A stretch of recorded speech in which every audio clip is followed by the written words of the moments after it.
UN Security Council moves to help African forces in CAR. Today we hear about a measure of how African countries are being governed. But first, we learn about efforts to increase security in the Central African Republic following last year's rebellion. France promises more active role. Last week, the United Nations Security Council passed a resolution to support an African Union force in the Central African Republic. France proposed a resolution to help African efforts to bring order to the country. Rebels captured Bangui, the capital, in March. More resolutions are expected. They include a proposal to make the African force into a United Nations peacekeeping mission. As we hear from Bat Bona, France's foreign minister visited Bangui earlier this week. He talked about expanding security operations. Foreign Minister Laurent Fabius said the African force will grow from 2,100 to 3,500 soldiers. He also said France will send additional troops by the end of this year. He said France will take a more active role in security operations in keeping with Security Council decisions. Mr. Fabius said the African force must have the capacity to act, and France is going to help. France currently has 410 soldiers in the Central African Republic. The foreign minister said those troops are mainly requested to protect the airport and guard Bangui. He said with upcoming UN resolutions, 3 different forces will be able to intervene more quickly and effectively. Violence, including widespread stealing, has forced 400,000 civilians to flee their homes this year. Rebel fighters and self-defense militias have been involved in deadly clashes and revenge attacks in the provinces since early September. Mr. Fabius said a decision in September to end the Seleka rebel coalition should take effect. This means there should not be armed groups around Bangui or in the countryside. He also said elections must take place as planned in early 2015. He said Nicolas Shanghai and Michel Detourger will not be candidates. Mr. Shanghai is currently acting as Prime Minister. Mr. Detourger is the Seleka rebel leader who is now interim president of the Central African Republic.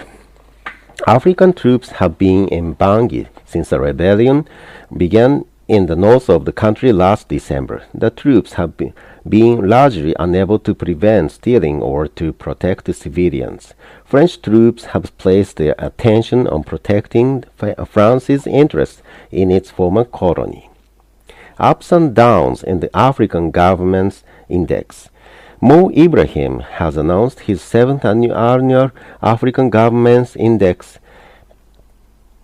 Mr. Ibrahim is a businessman from Sudan who became a billionaire in telecommunications. This year's ranking troops similar to last year's list. Avi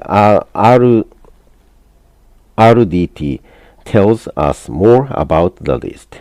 Once again, Mauritius is again rated as the best governed of the 52 African nations in the survey.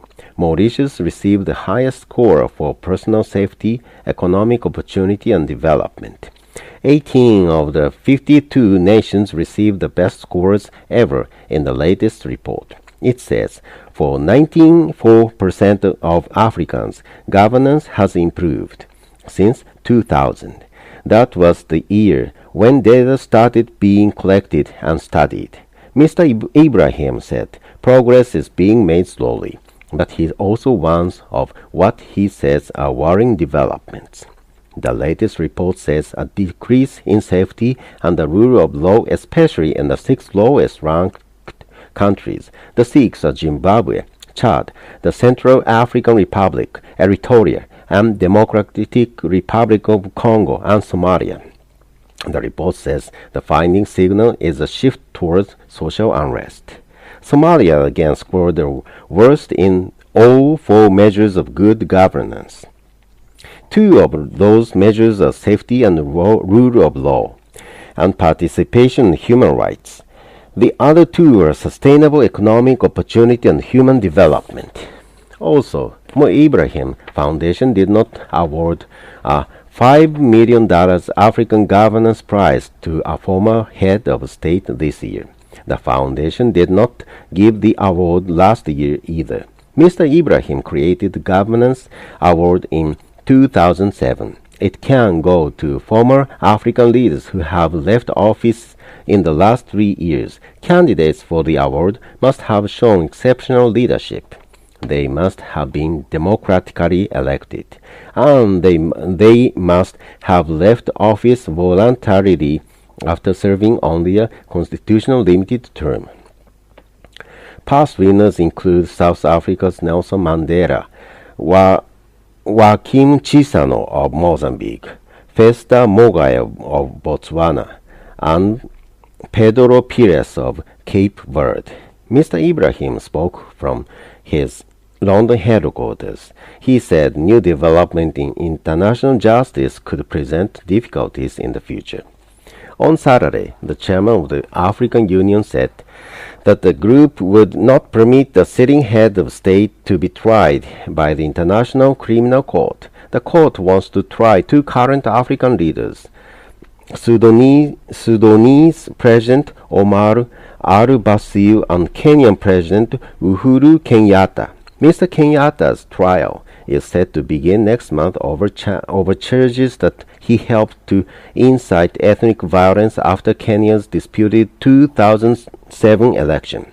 Mr. Bashir is accused of crimes against humanity, war crimes, and genocide in Darfur. Mr. Ibrahim says he shares some of the criticism of the International Criminal Court, including accusations that it unfairly targets Africa. But he says the Africa needs a court to try such crimes. Africa doesn't corner the market in atrocities. There are atrocities everywhere. Why the ICC is not showing the same energy in prosecuting atrocities elsewhere other than Africa?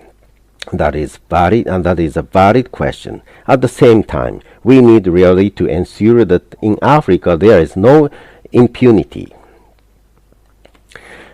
The African Government Index does not include Sudan or South Sudan, which gained independence in 2011. The foundation says it does not have enough information on either nation to rank them.